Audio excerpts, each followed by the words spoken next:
მსმენად აქვეითებულ ბავშვებს სმენის და საუბრის აღდგენისთვის საჭირო ოპერაციის ხარჯებს სახელმწიფო სრულად დაუფინანსებს. პროგრამის დეტალები ჯანდაცვის მინისტრმა ზურაბ ჭიაბერაშვილმა სმენად აქვეითებული ბავშვების მშობლებს გააცნო. პროგრამა სახელმწიფოს მიერ ძვირად ღირებული კოხრეალური იმპლანტის ჩანერგვის ოპერაციის და პოსტოპერაციული ხარჯების დაფინანსებას გულისხმობს. აქამდე პროგრამით მხოლოდ იმპლანტის მიღება იყო შესაძლებელი, რომლის ღირებულება დაახლოებით 30,000 ლარია. ოპერაციის და რეაბილიტაციის ხარჯი, რაც ჯამში 10,000 ლარამდე ჯდება, თავად პაციენტებს უნდა დაეფარათ.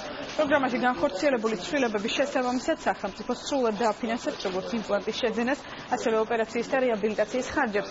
ოპერაცია სმენად აქვეითებულ ბავშვებს საშუალებას აძლევს აღიდგინოს სმენის და საუბრის უნარი. მიიღო გადაწყვეტილება, რომ ბავშვებს მთლიანი პაკეტი შევთავაზოთ მომსახურების, ანუ თუ ადრე მხოლოდ გათვალისწინებული გქონდა ქირურგიული ოპერაცია სპეციალისტებთან და თვითონ ბავშვების მშობლებთან კოორდინაციით ჩვენ გადავწყვეტეთ, რომ სრული პაკეტი იყოს მათთვის, რათა ბავშვებს გაუკეთეთ ოპერაცია, შეძლონ რეაბილიტაცია და მომავალში ამეთყველება. პირველად განხორციელდა საქართველოში რეაბილიტაციის პროცესის დაფინანსება. ამ მხრივ იყო ძალიან დიდი პრობლემები, დღეს გადაჭრილია.